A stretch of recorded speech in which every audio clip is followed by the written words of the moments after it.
So, hello BSTM3. So, I am now here to explain to you ano ba yung pinag-usapan nating Passengers Bill of Rights. So, here in the Philippines, so it is under the DTI and Commission.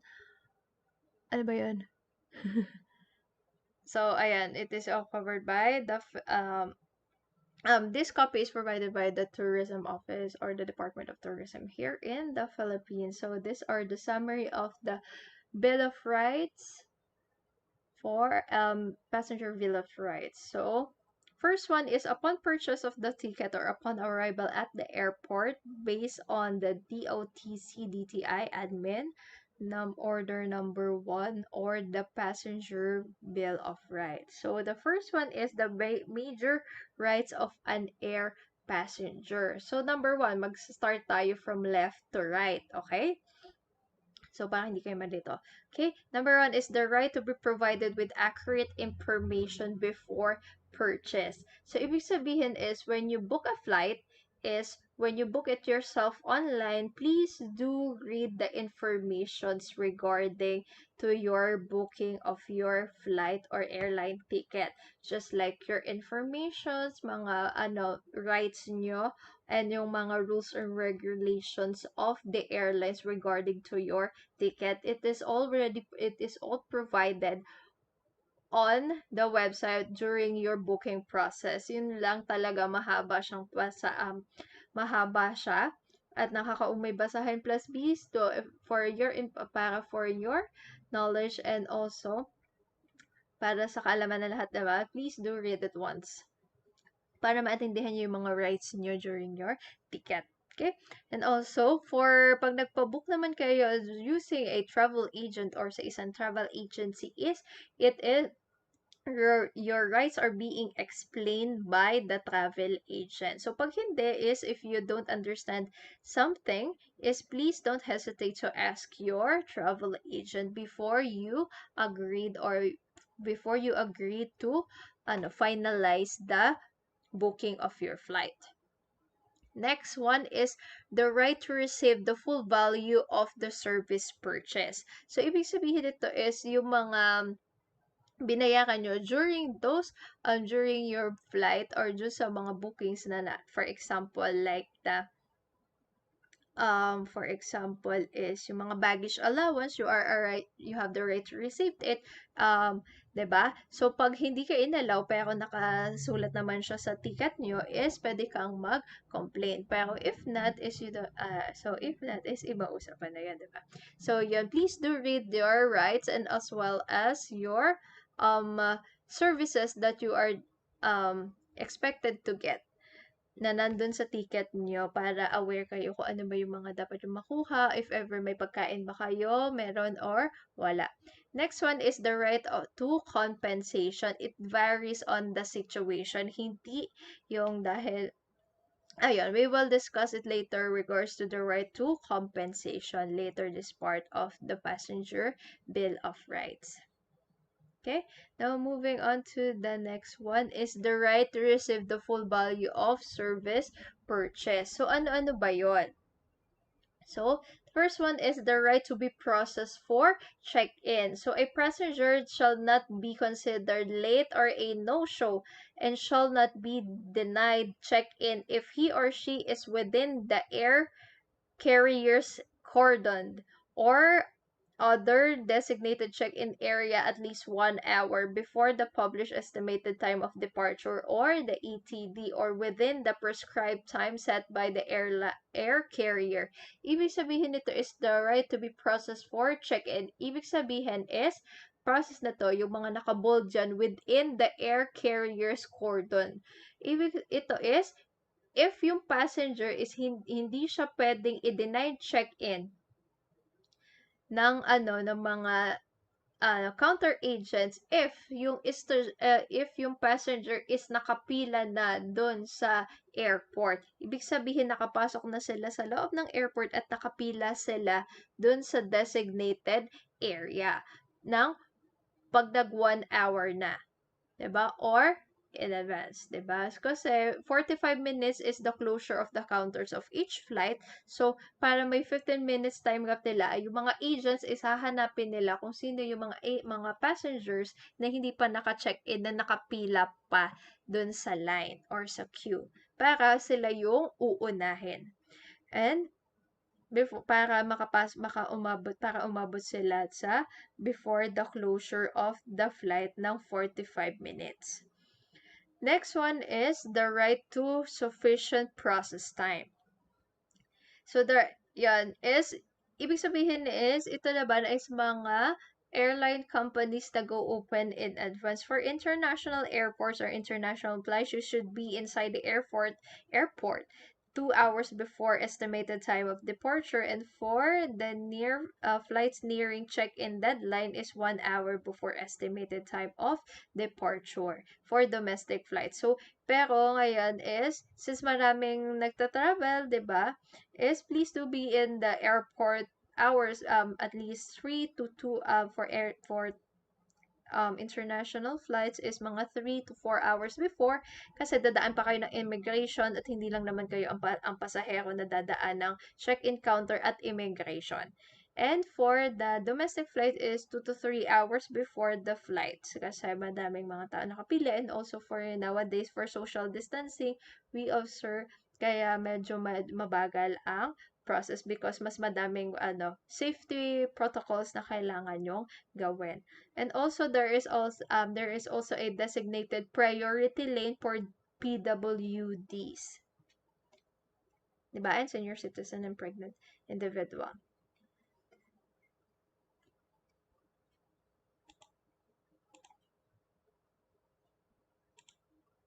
Okay. Next one is check-in counters in international airports and in other airports designated by the DOTC must be open at least 2 hours before the estimated time of departure. And a separate dedicated counter must be open for a flights nearing a check-in. Ibig sabihin, ito yung katabi ng PWD is ipupull out ng ibang agents or yung mga counter agents na magsa-circle around kung sino yung nakapila for the flight. Okay? There must be at least one check-in counter which will prioritize senior citizens, PWDs, and persons requiring special assistance or handling if practicable. And the next one is for all other airports, check-in counters must be open at least 1 hour before the estimated time of departure.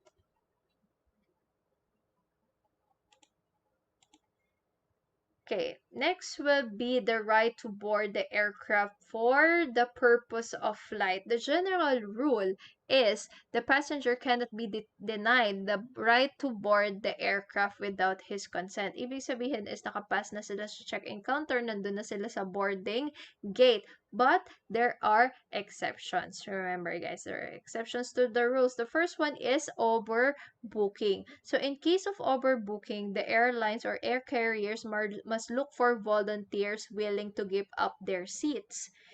If the number of volunteers is not enough, the air carrier shall increase the compensation package until the required number of volunteers is met. Ibig sabihin is a auction system. So, they will look for some airline staff will look for volunteers na i-give up nila yung kanilang seats. Then, sila naman yung ipaprioritize on the next flight. Tapos, magkakaroon sila ng compensation or additional the gifts or may compensation kasi ang tawag doon for like, they will give $100 depende on the airlines or specific flights. It depends on the company kung ano ba yung compensation na ibibigay doon sa passenger para pumayag silang i-volunteer yung kanilang upuan. Next one is denial for boarding sa airport is legal or other valid causes. Ibig sabihin is na denied boarding ka dahil denied boarding ka sa aircraft dahil hindi ka pinayagan ng immigration because of legal document issues. Ibig sabihin is may hindi ka na-present na documents na hinahanap ng immigration kaya denied boarding ka ng immigration. Next is right to compensation. So the rate of compensation and amenities in cases of cancellation of flights. There are some. So, nasa left is situation of cancellation and the rights of passengers. Okay. The cancellation at least 24 hours before the estimated time of departure attributable to the air carrier. Ibig sabihin is na-cancel yung flight dahil kasalanan ng airline company. Hindi ibig sabihin na kasalanan ng airline company. Number one, dahil nasira yung kanilang eroplano. Okay. Number two, na pwedeng maging kasalanan ni airline company is unfortunately, 'di ba, nasira yung eroplano or hindi siya 100% or during the during the checking is may mga unexpected occurrence na kasalanan ni airline company. So ano yung rights ni passenger to be notified beforehand of the fact of cancellation and rebooking and reimbursement the passengers at the options of the latter. Ibig sabihin is the passengers have the right to rebook or reimburse yung kanilang ticket. Next one is cancellation no less than 24 hours before the estimated time of departure. If kasalanan pa din siya ng carrier, airline carrier is number one is to be notified beforehand of the fact of cancellation. And the right to amenities and the reimbursement of the value of the fare, taxes and surcharges and other optional fees. Next one is to be endorsed to another air carrier without paying any fare difference and to rebook the ticket without additional charge. Pag ito is less than 24 hours. Okay? So, yan. Yung amenities naman is it depends on the carrier. Kung siya ba is full service carrier. Okay?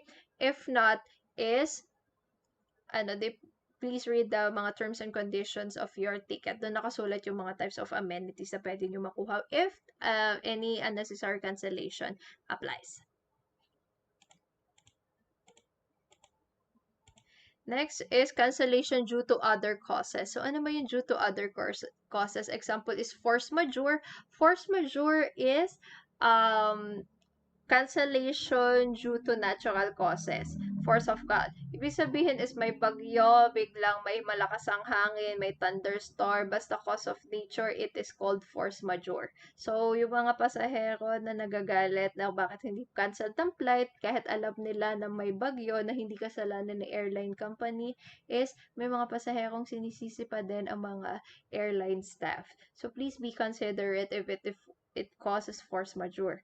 Next is safety or security reasons. For example, is may sumadsad na eroplano sa runway. So, syempre, it is safety and security reasons hindi makakaalis yung eroplanong sasakyan nyo.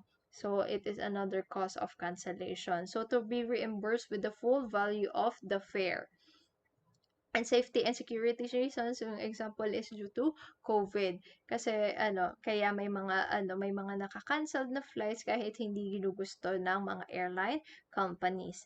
And remember that amenities may include food and drinks, hotel accommodation, but remember amenities is depende sa inyong airline company na inavail. Kasi nakasulat doon ang mga terms and conditions regarding to the cancellations of flights. Okay, next one is the right to compensation and amenities in case of flight delays and exceptions thereto.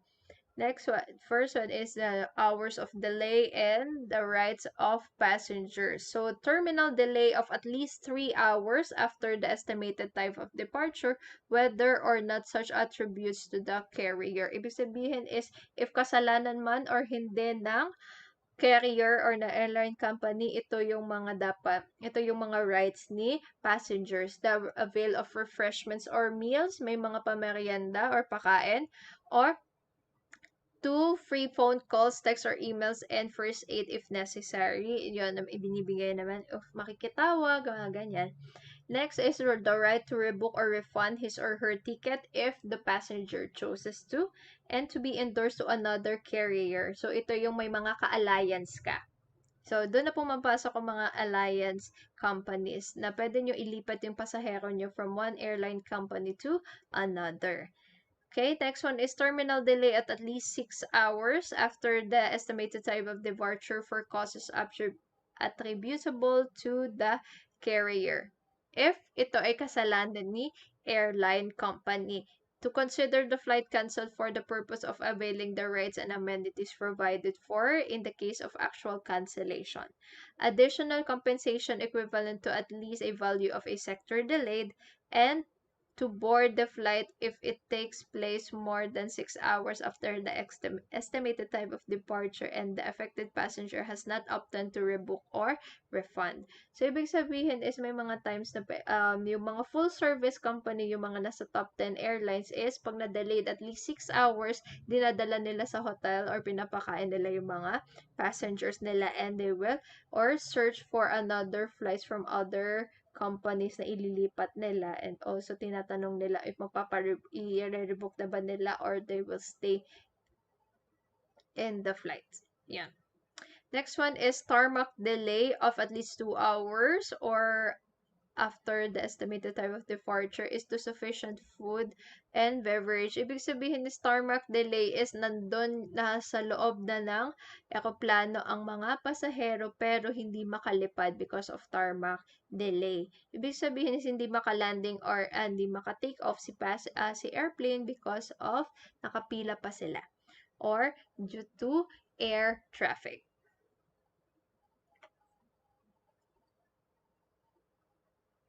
And next topic is the right to compensation for delayed loss and damage of baggage. So, ito naman is yung mga bagahe or yung mga bagahe ng mga passengers. The passengers had the right to be informed of the fact of offloading. Offloading in terms of if naiwan ba yung bagahe mo or hindi dun sa origin mo. And next one is the 2,000 peso compensation to the passengers for every 24 hours of delay if kasalanan to ni company. Kung nawala yung bagahe mo, kung bakit na-delay. Next is the refund of checked baggage fees if the baggage was not delivered within 24 hours from the arrival of flight.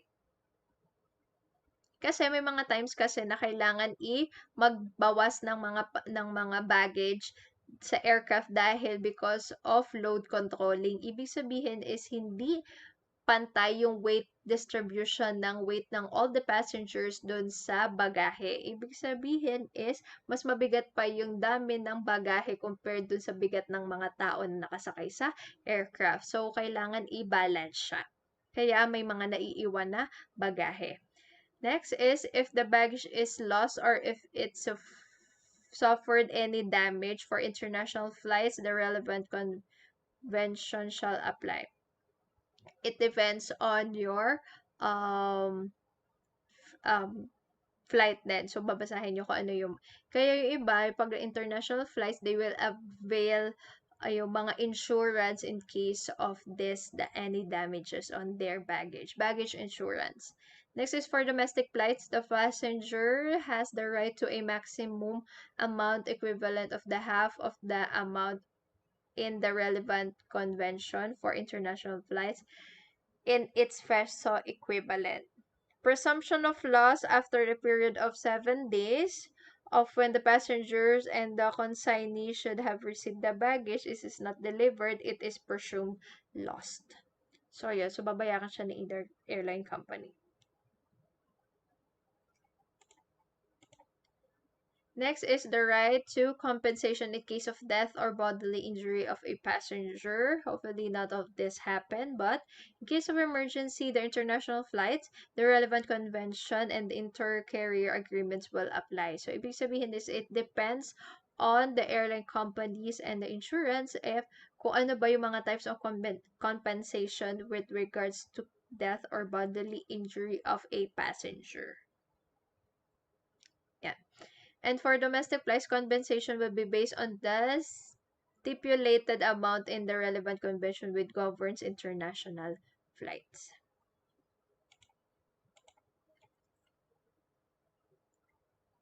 And lastly is the right to immediate payment of compensation. So the payment must be available to the affected passengers at the air carrier's counter at the airport on the date when the incident occurred, and at the main office in any branch of the air carrier at the discretion of the passenger. So they can choose yung mga passenger either on the spot dun sa counter nakausap nila si either duty managers or such in case of any delays or pag magbabayad sa kanilang compensation, or kung may mga other choices if um kung ano mang gustuhin ni passenger, pwedeng sa main office or any branch of of the airline company. And the mode of payment will be by tender a check, a cash, or document necessary to claim the compensation or benefits. The document shall be convertible to cash within 15 days from the date when the occasion occurs. So, yan. Pero mostly naman dito sa Pilipinas, sa mga na-experience, syempre, is yung iba is they will prefer cash na. Kasi para hawak na nila agad immediately the after this. Okay? So, yan. So, that's so much for the passengers bill of rights. So remember guys, for our next meeting next Monday, we will have um recitation regarding this. I will ask you a question regarding any one of these situations regarding to the passenger bill of rights. So if you have any questions or medyo na may hindi kayo na iintindihan regarding to this topic, is please don't hesitate to ask me through Neo or to our group chat on Facebook.